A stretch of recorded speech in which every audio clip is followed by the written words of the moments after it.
Cloud Imperium Games, we believe art inspires the best technology. And through the development of that technology, it pushes us to create even better art.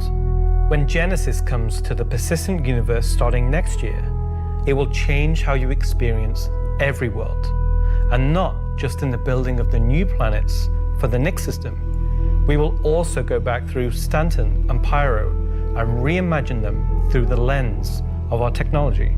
Previously, and more traditionally, we'd create slices of biomes, like deserts or forests. This approach moved us forwards and got us this far, but solving the scale was always tricky. And for Star Citizen, we like to do scale on another level.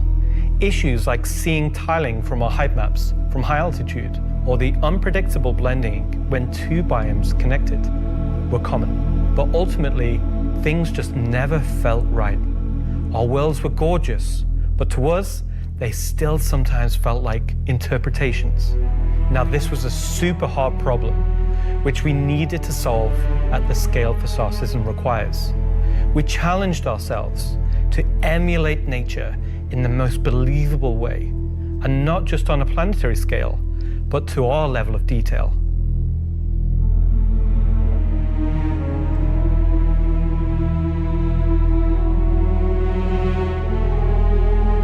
With Genesis, we've made a complete paradigm shift to how we do things. Biomes are now created based on the physical data sets, with the assets being spawned whenever and wherever the correct criteria is found. So when you see a forest or a meadow, it's no longer because an artist painstakingly crafted it there. It's now because it simply wants to be there. It fits inside our rules.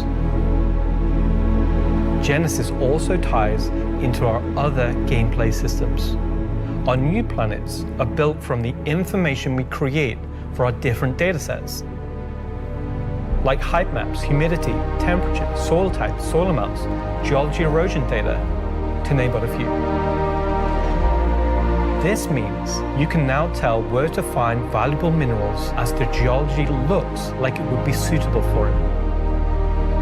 Where scree piles exist below sheer cliff faces, and where rocks have broken off over time due to erosion. Of course, these new tools still give us the ability to direct the look and feel we want. The attention to detail from the tallest mountain to the smallest flower is still our core DNA. With Genesis, we can now keep that detail-orientated mindset as we focus on the quality, and it provides the quantity. Genesis provides our planets with the ultimate sense of exploration and adventure, discovery in the purest emotional form. We want you to find that perfect place, with the planets providing an abundant resource to harvest. This is a major part of what exploration is for us. We want that feeling of finding a corner of the universe that you'll fall in love with, and where you want to settle down and build your home. Now I'm going to hand you over to Will to go deeper into what we have built that allows Genesis to realize our vision. As a reminder, some of the visuals you'll see will evolve and change as we continue our technological development and hone in on the final look for Nyx. Thanks, Ian. So, in case it's not already clear, Genesis is our name for a group of technologies that are improving our ability to build worlds, refining those that we've already created, and ultimately expanding our persistent universe to the scale and quality that we all expect. I work on planet tech, so let's talk about how that's continued to evolve since our presentation last year. And instead of just highlighting some really cool biomes that we can create, let's go ahead and show how all this work applies to the upcoming planets of Nyx. So there are 3 planets in Nyx. Nyx 3 is a gas giant, and I think it's blue. It's not going to surface. I don't really know. Nyx 2 is a yellow, toxic, It's got like this high pressure atmosphere, and it's like a very volatile planet with high risk reward gameplay. It's gonna have some really interesting biomes for you to discover, but for now, just know it's gonna be dangerous, because today we're gonna focus on what we consider to be the hero planet of this system.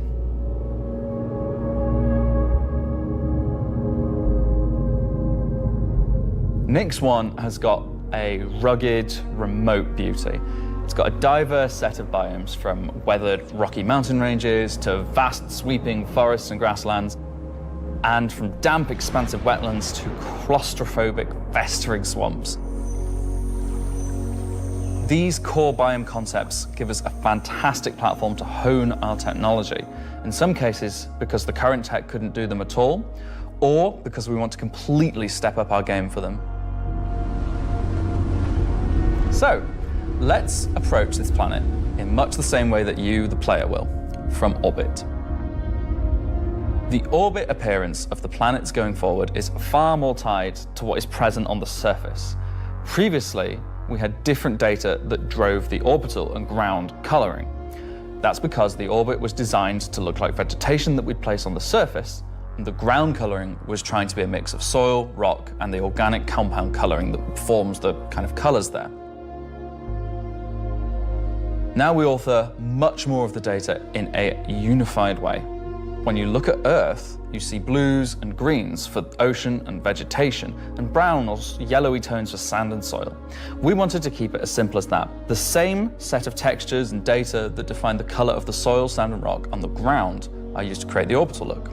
We then assess the presence of vegetation and competition between different species on each part of the planet, and use that to blend in tones of green, including variations due to species health and the current season.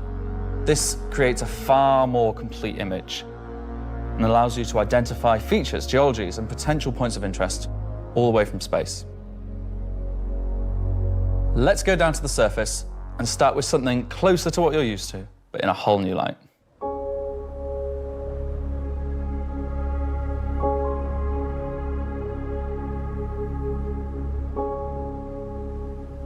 When we approached the surface of the planet, we wanted to start by focusing on just the soil and rock.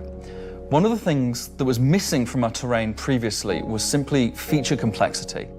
Looking at our contemporaries, we lacked detail at the ground scale. To combat this, we've added a new layer of data. That layer is called the medium tiles. These are intelligently placed on top of the existing 4-kilometer terrain tiles based on slope, soil type, and other erosion data. And these medium tiles don't just create height changes, they also bring in local erosion data both for soil and bedrock size values. And this gives us a whole new level of terrain detail, of scale, and allows us to create far more unique locations across the planet. So now that we've nailed the surface, let's have a look at adding some rocks. We've now got two major contributors to the rock content of our planets. Firstly, long desired feature, cliffs.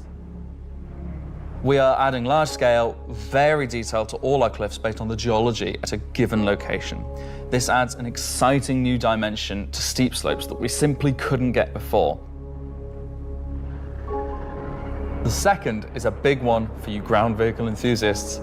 Rocks are now found not scattered everywhere, like spilt popcorn at the cinema, but only in places you'd expect to find them, thanks to a brand new rock scattering algorithm that isn't annoying as hell. Using physical data generated for each large and medium tile, now rock distribution makes sense and has a physical basis. So if you're still crashing into them after this comes out, that's on you. The rock assets themselves have had a glow up too. We now create rock sets related to a particular geology that look like they originated from the same source. And this ties into how we'll be distributing minables in much more interesting ways too.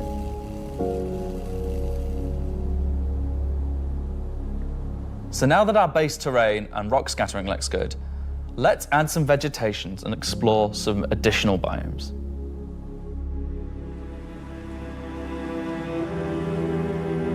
Nix 1's forests and grasslands are full of trees, various grass species, rock formations, and they're found in all sorts of elevations like mountain valleys, open plains, and dense meadows.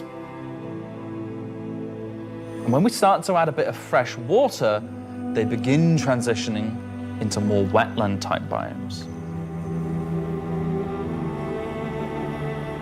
And while forests are super cool, let's focus on the grasslands and wetlands today. So, how are we making these look so great? Obviously, we've had grass before, but never meadows of it. Because until now, we haven't been able to spawn grass in large enough quantities or effectively represented at distance. So we're stepping up our game in terms of spawning, shaping, and shading grass. With Genesis, we now leverage GPU spawning to create vast quantities of assets across all biomes, whether it be dense meadows or more complex collections of ground cover like you can see in these wetlands. We are also able to fit our grass tiles to the ground by conforming them to the unique terrain underneath. Now we can finally cover complex terrain shapes with grass and ground cover assets, and as a result they are now gravity aligned, meaning each blade is oriented as you'd expect and not sticking out like before.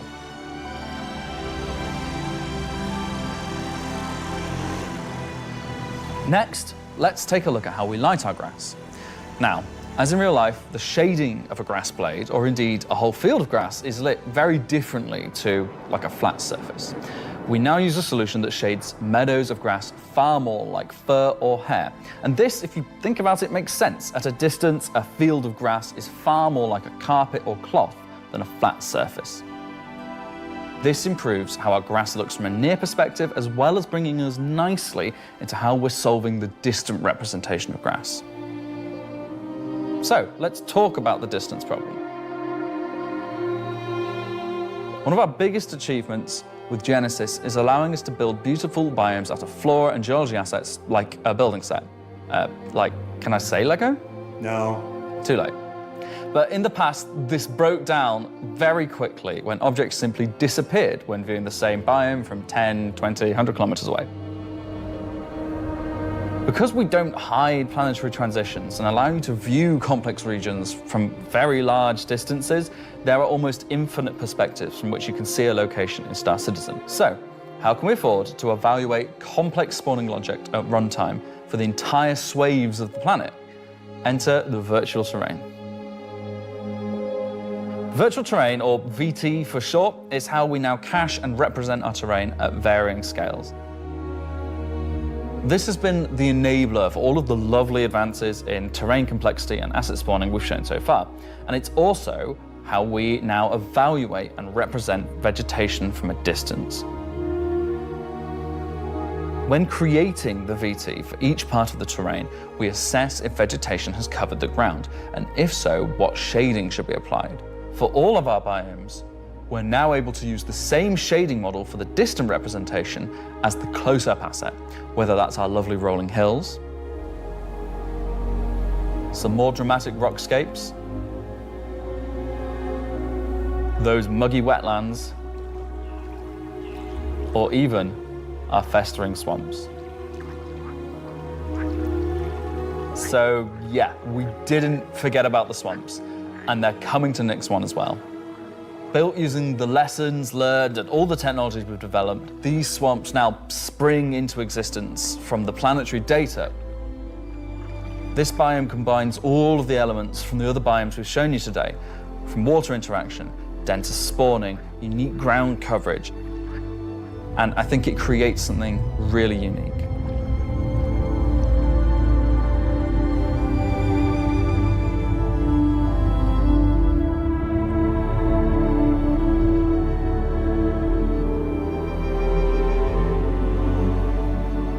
Anyway, that's our update on the planet tech portion of Genesis and how we're using it right now to sculpt the identity of Nix 1. And I hope you're as excited as we are to explore this and everything we haven't shared yet next year.